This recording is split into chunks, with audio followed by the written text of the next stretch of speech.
Hello, so my name is Richard Prasquier. I live in France. I'm the proud father of Shelley Griver and also of 4 other children. 3 of my children do live in Israel now.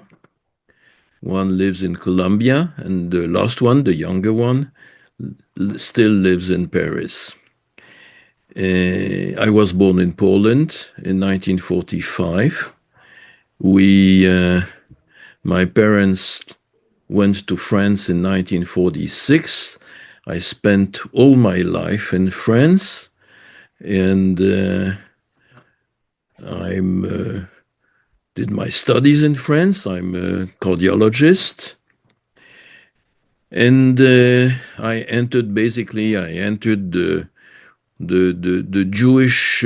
I started to be a militant very late in my life, and let's say in the beginning of the 70s, because at that time there was already a surge in groups in the university on linking Palestine and Vietnam. And so this is a situation that is starting against 50 years afterwards, and it's kind of significant. So I became, I did work in the French Jewish institutions. I became the Bonds of Israel. Afterwards, it was the Friends of Yad Vashem. I was very involved in the Holocaust studies. And afterwards, I became the president of the CRIF. The CRIF is the umbrella institution that links all Jews or French Jews together on a non-religious basis, and a very comprehensive basis, and it's the representative of the Jewish world towards the French institutions. Afterwards, when I left, I was the president of the CRIF from 2007 to 2013. And afterwards, I became the president of the Keren Hayesod in France. Oh, wow. And I work also with the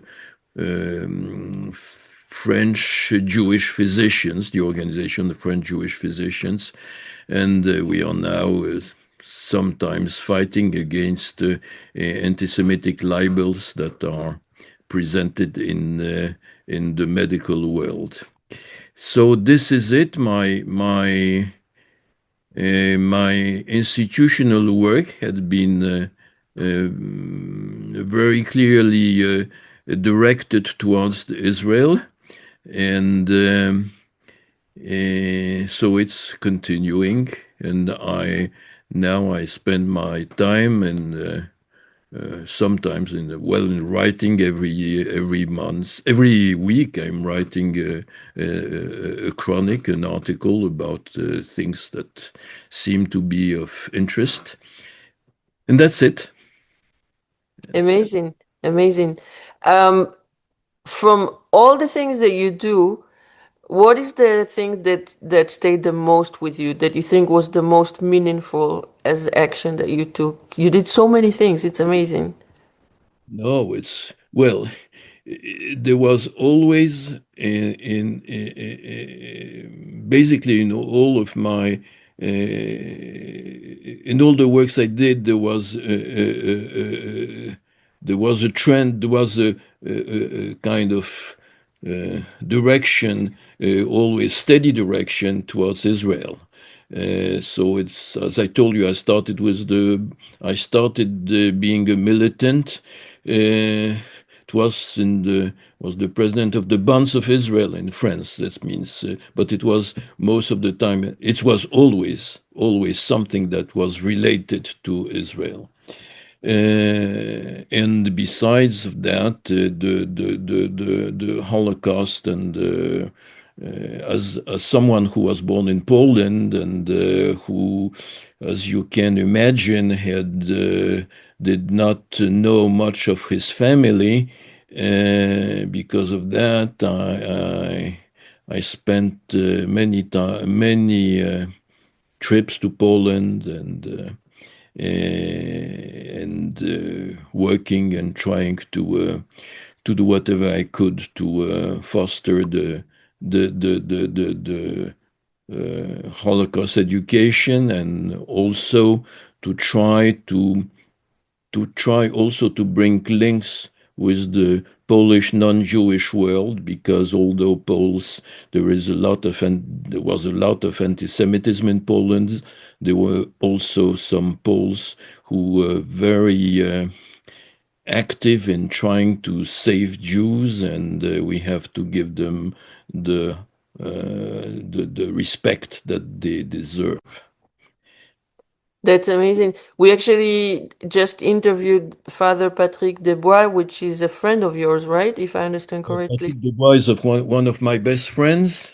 We got to know each other when I was in Yad Vashem. It was something like 25 or a little bit more. Yes, 25, 30 years ago. And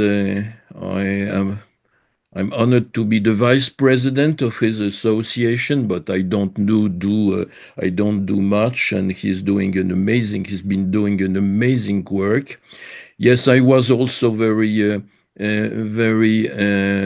active in the relations with the Christian world, and this was partly because of my links with Patrick Desbois, but not only on that.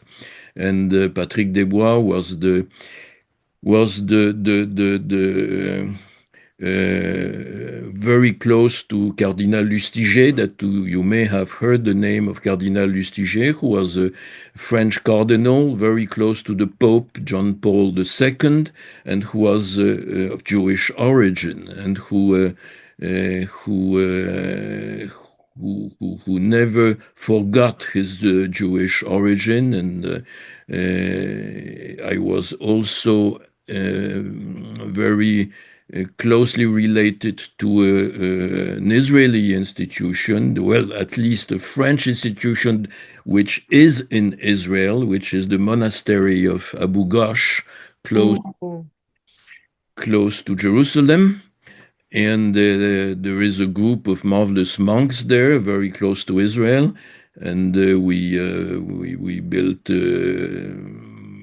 just a reminder of Cardinal Lustiger. And if you have time, I suggest you to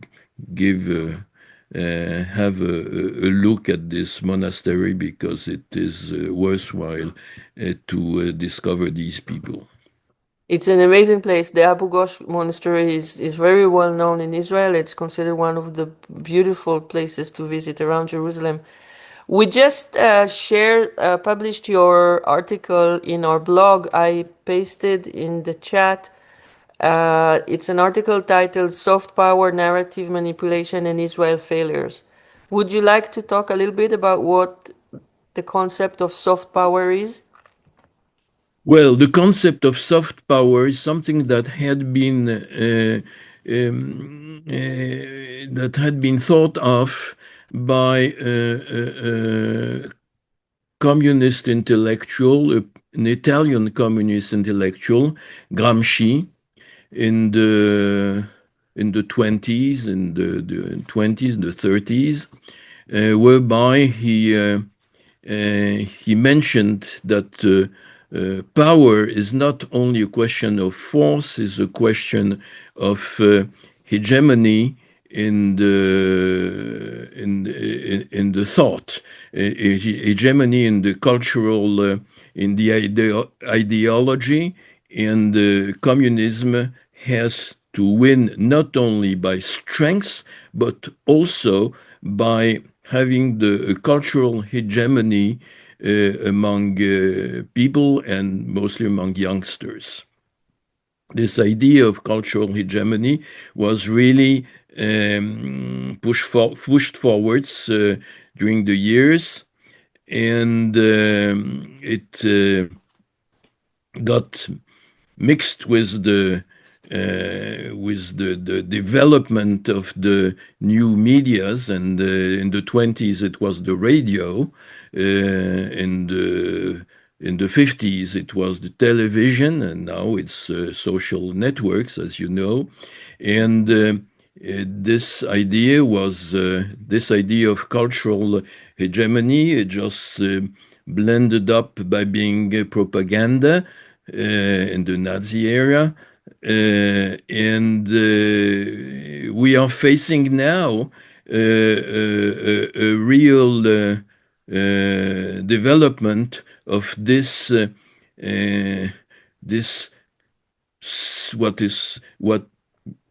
is basically soft power, and which is led by different Arab countries. I'm thinking about Qatar, for instance, and it is a very active and very significant, and also a very dangerous for Jews, a very dangerous situation where they are very cleverly trying to get the upper hand, mostly within the youngster population, by just imposing their own narrative. And we have really troubles now in getting a counter narrative that is that would be accepted by a portion of young people. I'm very concerned about the fact that in the Western world, there is now a generational gap. And if we look at the surveys that had been done, we see that there is a real significant difference between the proportion of people who might be considered as Israeli opponents, hostile to Israel, according to age. And in those people who are less than 25 years old or 30 years old, the proportion of people who are hostile, who are very anti-Israel, is much larger in every country in Europe, is much larger than the proportion of people who are more than 50s. But unfortunately, those who make the real changes, the revolutions, are not those people above 50, but those people who are less than 25. And they are the activists in the manifestation. And so this is a thing that we have to be very concerned. And I don't see a very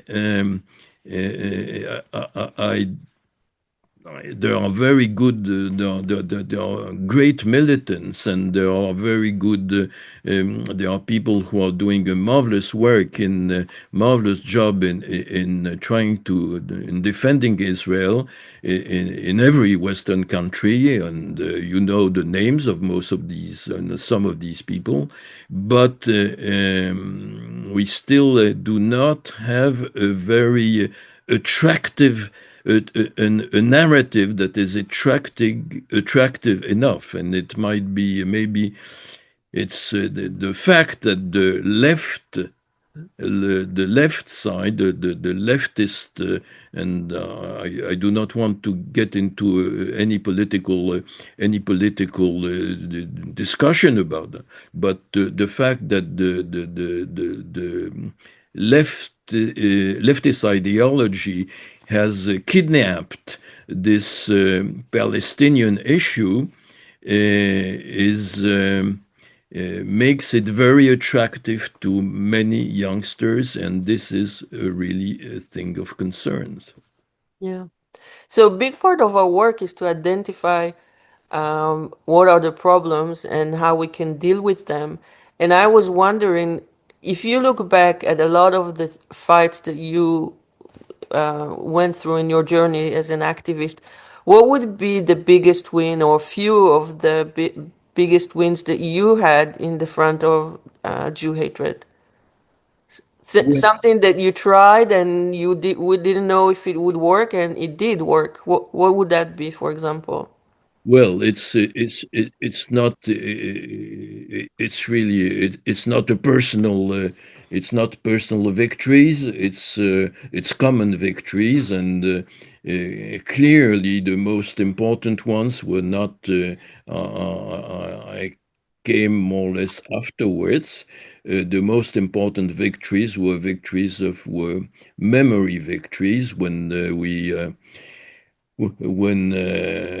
Western countries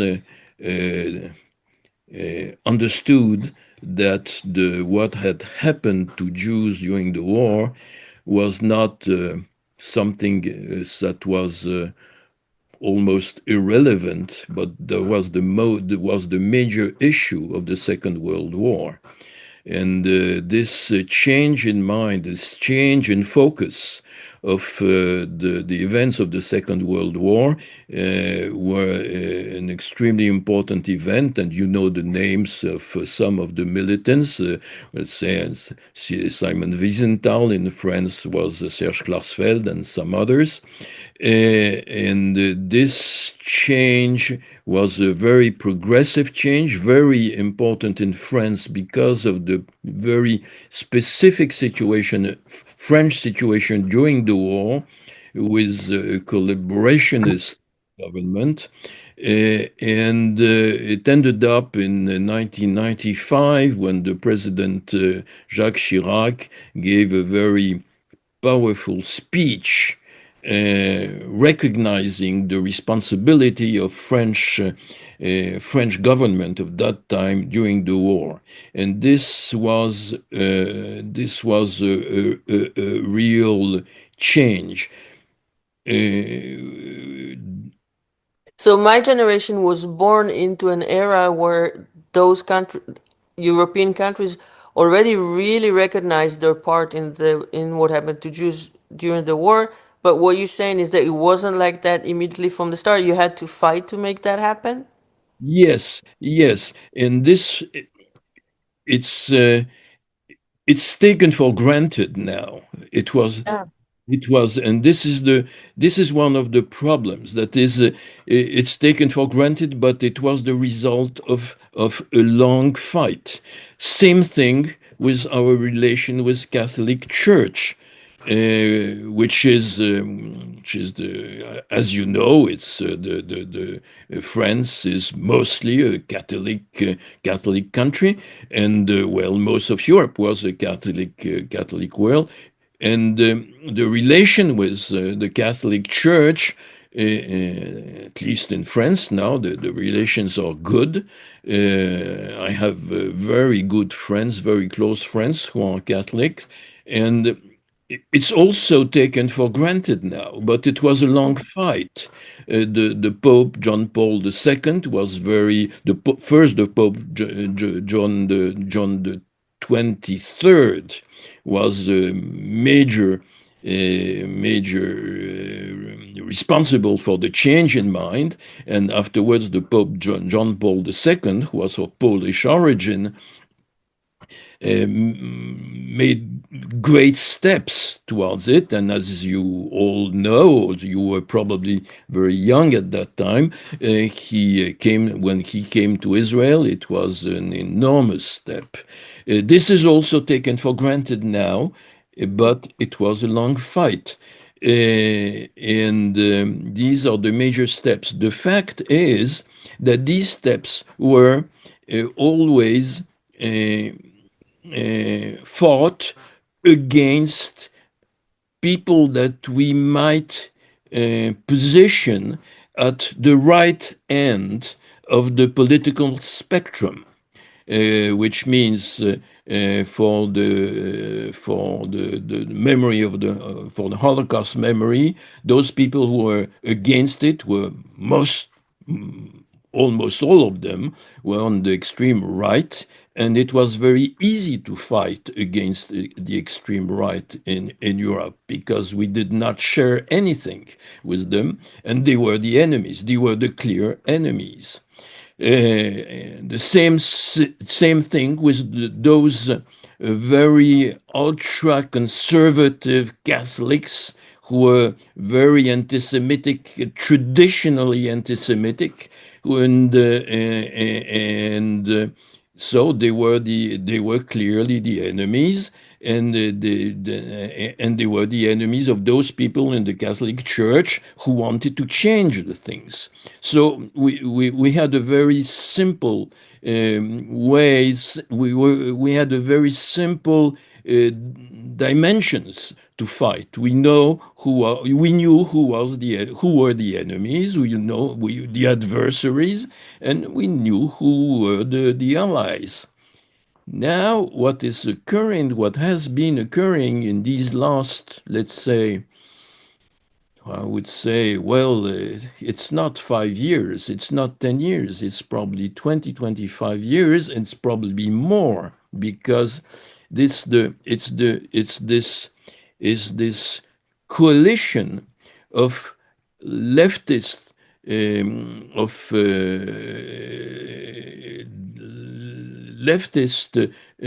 ideology and the new form of anti-Semitism, which is hatred of Israel. And this started a long time ago, as I told you, Israel-Palestine, when I started to become involved in these issues.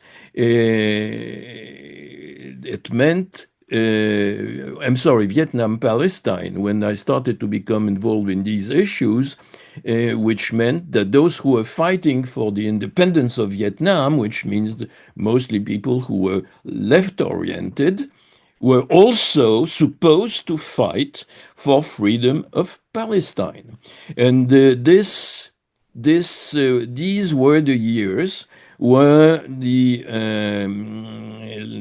Third World ideology and anti-Western ideology started to develop at the same time as the Palestinian organization started doing their terrorist work. And it started basically after the 1967 Six Days War, when Russia had become I would say, ridiculized by the Israeli victory, because Russia had been funding the military defense forces of Egypt and Syria, and those were totally destroyed in 1 week by the Israelis. And Russia, Soviet Union at that time, Soviet Union, started to develop a network of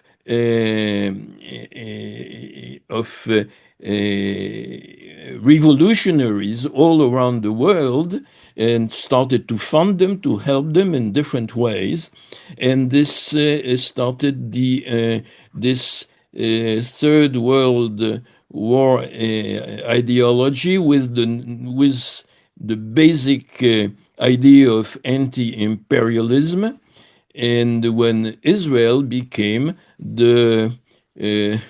I would say, the subsidiary of United States. The United States were the great Satan, and Israel was the small Satan. And it was much easier to fight against Israel than to fight against the United States. So this is something that started 50 years ago, or a little bit more than 50 years ago.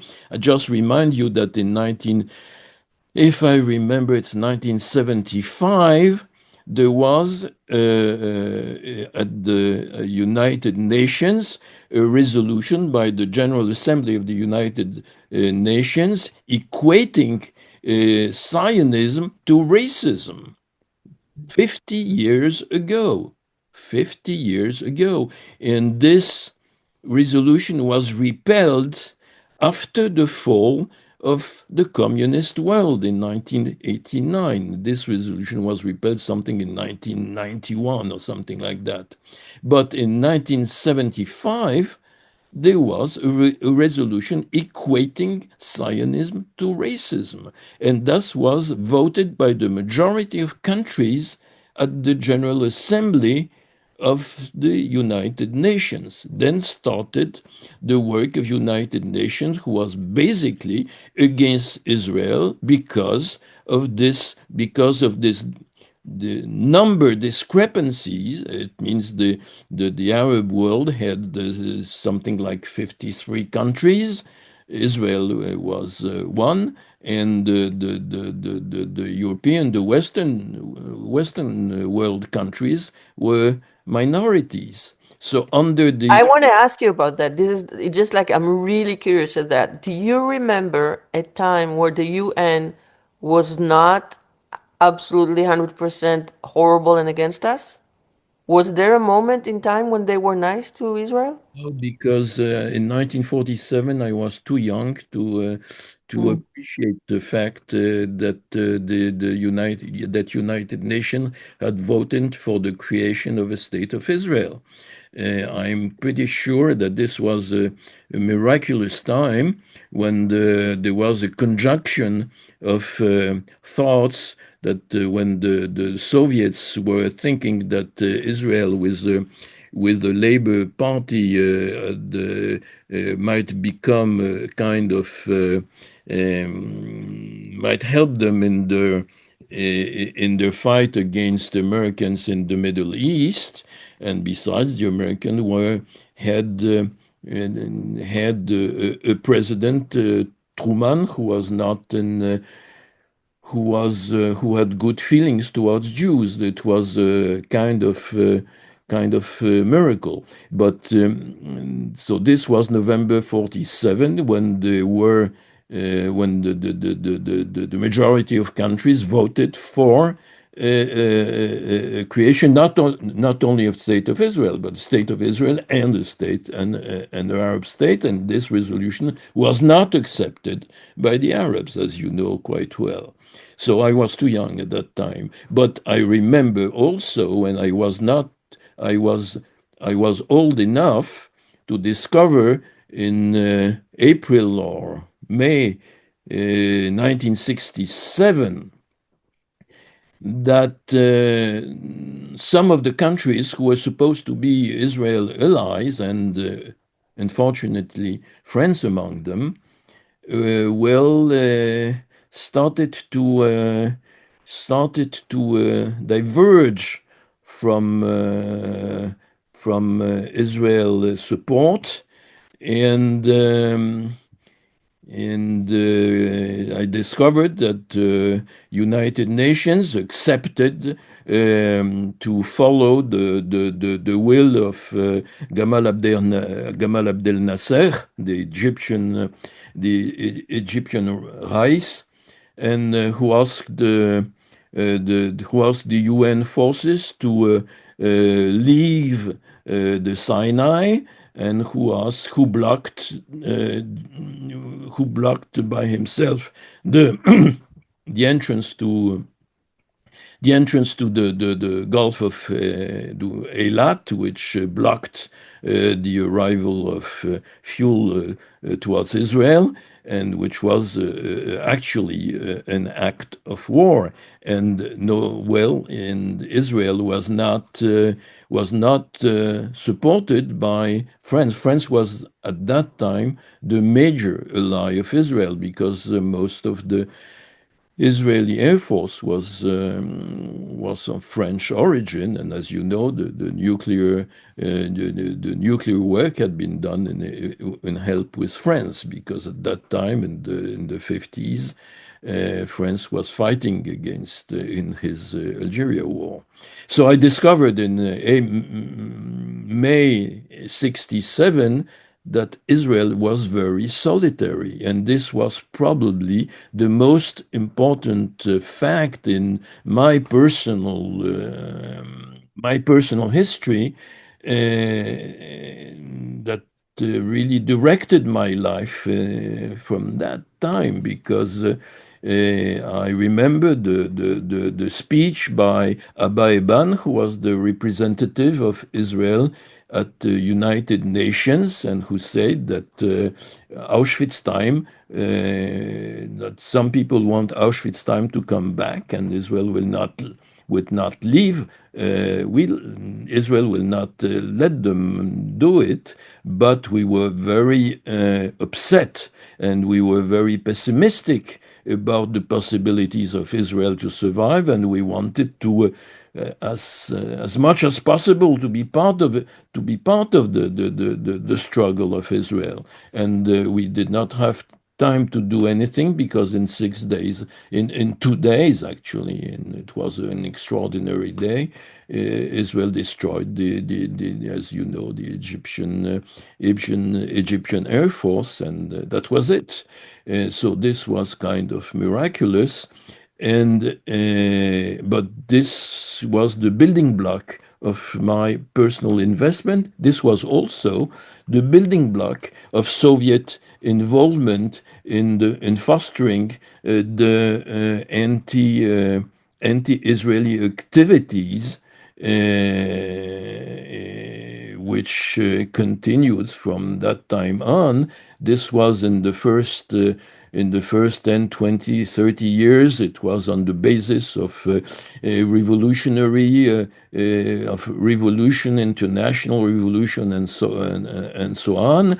And it became afterwards, progressively, mostly a religious fight, and you know, at least as well or better than myself, how this fight was supposedly a non-religious fight in the beginning, but in Yeah. and colonialist fight became basically a religious. So everything that you say sounds horrible, but a lot of it is actually very encouraging for me as someone that started doing this work just after October 7. I knew nothing about it before. I thought everything was great. But it seemed that everything that we took for granted, my generation took for granted, are actually achievement of your generation. So it actually shows that it's possible to change the narrative, to change the reality, to change the situation. If we keep fighting the way that we're fighting today, maybe our kids will live in a world where October 7 will be known as a massacre and not as the attack on Gaza. So, and also everything that you said about Russia really aligns with what we heard from Dr. Dan Diker about anti-normalization. He said that the Arab League adopted anti-normalization during World War II through their alliance with the Nazis, and it was in the 40s that they started with hating Israel so much that they want to isolate it and do everything that they do to us today. And then Russia made it on scale through the Cold War. And so it sounds very much in alignment of everything that you say. It explains why here in France, when we see a properly demonstration, we see communist flags. And this is could be confusing for someone who doesn't understand this red-green alliance, but we know from people in Iran that are in our community that they're telling us how the communist brought the revolution to Iran. And I'm gonna segue to the Q&A now, because our first question is about that. Norman, do you wanna ask your question yourself? Yeah, I'll try. Given the situation in Iran and Venezuela at the moment, and the silence of the people on the left, because I haven't heard them. All I've heard them is discouraging what's happening there. Assuming that there is a counter revolution in Iran, what impact do you think that might have on the left, and in particular, of course, on impact on Israel? Well, yes. Let me start just by just going further to what you said before. We are used to see, and there is no other way. When there is a fight, there is also always a fight against between two enemies. Just I have to remind you one episode that struck me very much during the Second World War. During the Second World War, Great Britain, beginning in July 1941, started to send weapons to Soviet Union because Soviet Union was attacked by the Nazi Germany. And Winston Churchill was a very anti-communist, and he was asked in the House of Commons, why do we send weapons to Soviet Union? Because we are fighting against the Germans, and we need weapons. Why do we send weapons to Soviet Union? And he answered, well, I have one enemy. That's Hitler. That's Nazi Germany. And if I heard that Hitler is trying to invade hell, you can be sure that I would have very nice words towards Satan, towards the devil, because I have one enemy, and the enemy is Nazi Germany. So with Nazi Germany, they had to help another enemy, what Soviet Union. There is a hierarchy in the enemies. The problem is that there is a triangle of enemies of enemies of Jews and of Israel, and we see this triangle very clearly. We can. Some people have called it the triangle. It's brown, red, green. That means Nazis, extreme left, and Islam. And it is very striking, as you said, that the Iranian Revolution started between an alliance between the communists and the Muslim party. Communists were afterwards, at the second time when they came to power, the communists were just exterminated by Khomeini. And the fact is, as you know, the Mufti of Jerusalem was a very close ally of the Nazis. There is the Nazi literature, propaganda is very not the Nazi literature, but the protocols of the Sage of Zion. It was this anti-Jewish extreme right booklet is available in many, still available in many Muslim countries. Also, Mein Kampf. And Mein Kampf is probably available also in the countries. And at the same time, the extreme left is also working with the Islam, which is logically contradictory. And you see, we are speaking now in these days. We are speaking about Venezuela. Venezuela. I read about the history of Mr. Chavez. Chavez was who was the mentor of Maduro.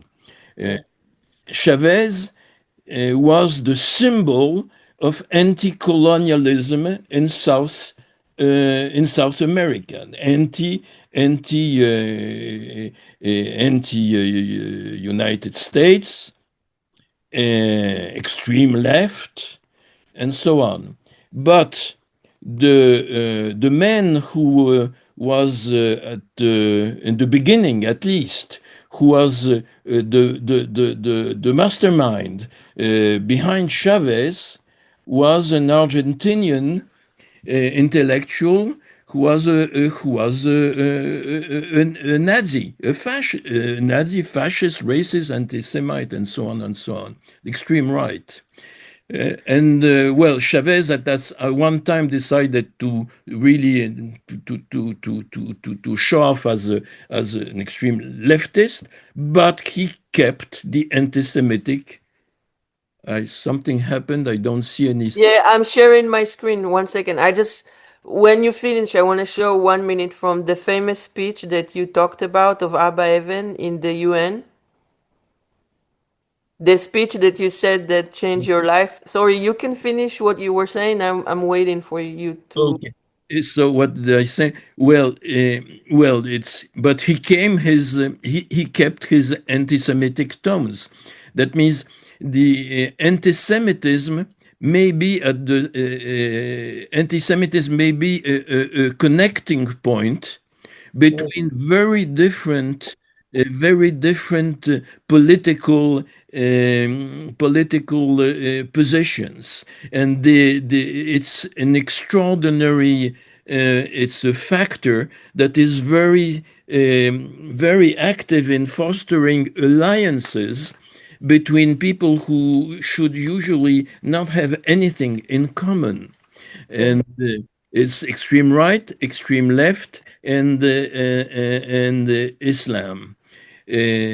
So we see very strange things. For instance, we see in the Western world, we see the LGBT people just demonstrating for a terrorist movement, for the Hamas, and they would not survive 24 hours in the Hamas-led government, but they are led to think that the left, extreme left, is the place where is the place is the place where they are, and the extreme left being close to the Muslim parties, they have to go with the Muslim parties, and this is totally irrational. But this is I just wanna leave some place, because we have here Leslie that fights Jew hatred in healthcare in UK, and I want to talk a little bit about your work with these physicians for against Jew hatred. I just want to play this speech because it is phenomenal, and I'm so excited. I was so touched to hear that it influenced you in real time. So, guys, if you don't know the Abba Evan speech, you can find the full one, but this is just 1 minute from it. Have a listen.